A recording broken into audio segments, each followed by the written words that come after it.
And now we get to talk about a brand new game called New World. And here to talk to me about it, we've got Mike Willett and Dave Verifai. Hi, guys. Welcome. How's it Thanks, going? Sydney. Great to be here on the Summer Gaming. Yeah, I'm excited to have you here. So let's just start at the top. For people who don't know, what kind of game is New World? What can players expect when they get their hands on this? Yeah, New World is an open world MMO. It's set in the age of exploration in the 17th century on this beautiful but dangerous island called Eternum.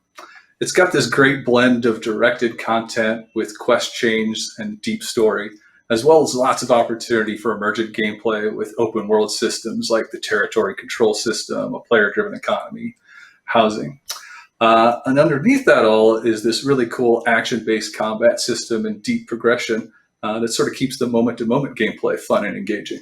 Mm-hmm. And so how does New World set itself apart from other fantasy MMOs? I know you kind of started outlining some of the things, but if you want to get a little bit deeper, maybe into the combat aspect.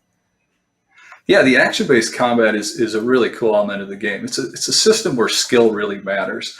Positioning and timing is super important to the combat. It's a physical-based combat system, so your swings actually have to connect with an enemy to register a hit. There's also a lot of defensive options, so it creates this really sort of cool dance between the attacker and the defender where there's momentum during the battle. And it's a really sort of strategic system also where your gear choices, how you sort of specialize your combat abilities all makes a big difference in how combat plays out. Mm-hmm. Now, how did you determine which typical MMO conventions to keep and what you and your team wanted to innovate on?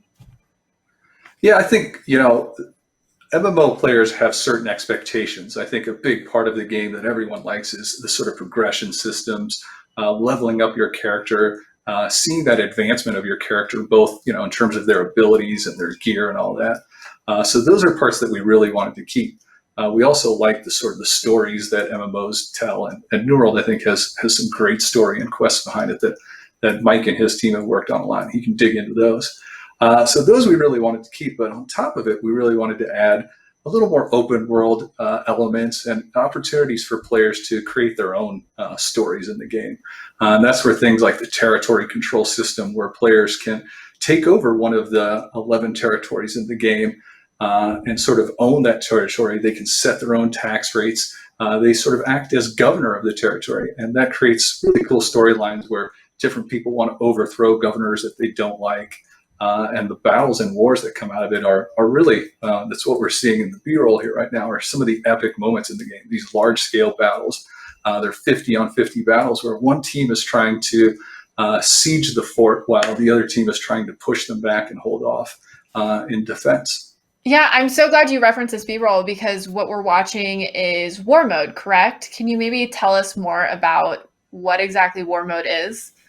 Yeah, so War Mode is how we determine who controls the territories in New World. So as a territory is, when a territory is in a neutral position, we start something called influence race. What that means is there's 3 factions in the game, and one of the factions that doesn't own the territory can try to put the territory in a conflicted state by doing these PvP missions. So it's basically a race between the 2 factions that don't own the territory to see who gets the right to declare war on that faction.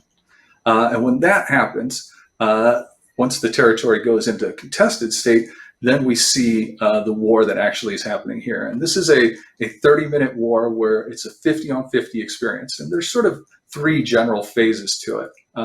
The attacker's end goal is to take down the claim and basically lay siege to the fort. But before they do that, they first have to control these 3 control points that are spread throughout the territory.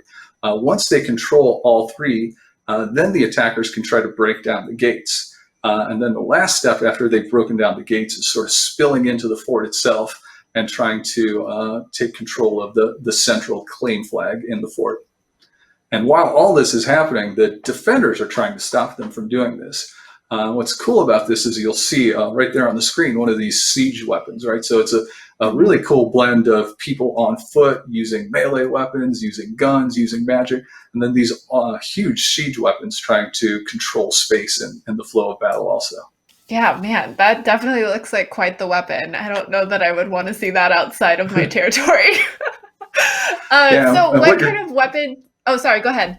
now, what you're seeing here is someone trying to take down the weaponry. So, what these siege weapons become almost sort of like mini objectives on the battlefield, where the attackers can choose where to place them. So, it's sort of fun to find hidden places or places where you've got a really good sightline. And then the defenders have to sort of come out and try to take them down before they do a lot of damage. So, it's this cool sort of objectives and that people can put, and trying to find them in a cat and mouse game around it is a lot of fun. Now, are there certain war weapons for war specific weapons for the defense side or the defending faction? Absolutely. So the defenders, on top of their fort, in the bastions, you'll see they have a variety of siege weapons. And some of the cooler ones that only the defenders have is this huge horn. And when it rings, it provides a buff to everyone on the defending team that makes them heal and makes them stronger. And it just creates this sort of cool visual when you hear the horn, everyone charges. It's sort of a really cool moment in war. They also have vats of hot oil that they can drop down, flaming oil, on the battlefield right under the doors. So those can be effective in combat also. Those definitely sound very effective.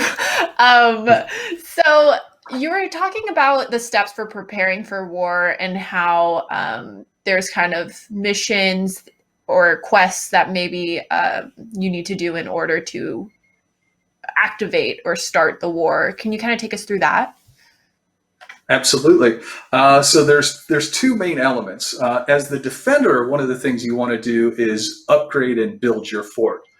So as you own a territory and are trying to protect it, you can do what we call town projects, which are basically projects that the governor starts, and then anyone in the territory can contribute to the progress of that. And various projects will upgrade the strength of your walls, will upgrade the strength of your defenses. So governors can sort of choose which elements of defense they want to work on first, and then it brings together the whole territory to try to upgrade the town and get ready for war. So that's what the defenders are doing. And then, as I said, for the offensive side, it's sort of a race between the two factions to determine who gets the opportunity to go to war, because everyone wants these territories. They're highly sought after, they're limited in number, and if they're popular and well run, you can make a lot of money from them.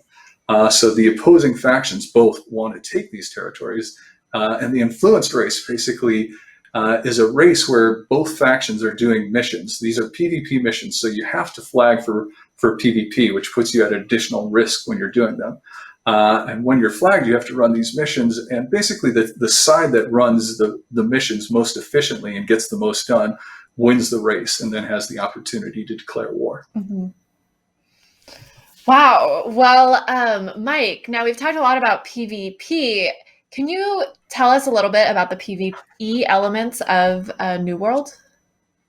Sure. As Dave said, as we've been developing thing, we do have lots of quests and missions that like take you out to explore elements of the world.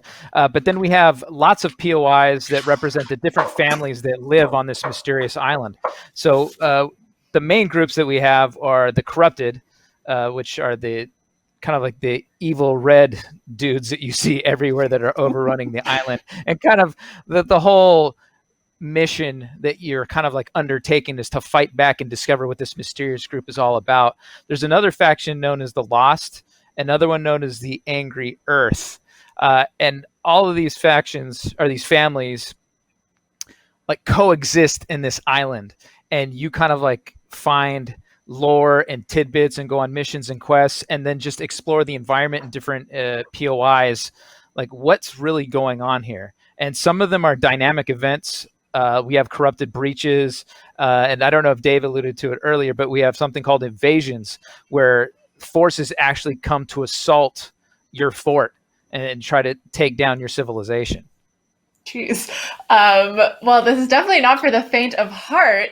But thank you so much for walking us through that. Unfortunately, that is all the time we have. But I love learning about all the nuances of war mode. Now, when can people get their hands on this? New World is going to be launching on August 25th, 2020. But if you want to get an early hands-on preview, if you pre-order now, you can join our closed beta on July 23rd. Well, there you go. People don't have to wait too long. It's coming up soon. Yes. That's right. Not too long. Not too long. Thank you both so much for coming by. And if you wanted to watch more of that 50v50 War Mode Let's Play, we'll have that up on IGN.com. So make sure you check that out. And Mike and Dave, thank you so much. Thanks for having us. Thank you.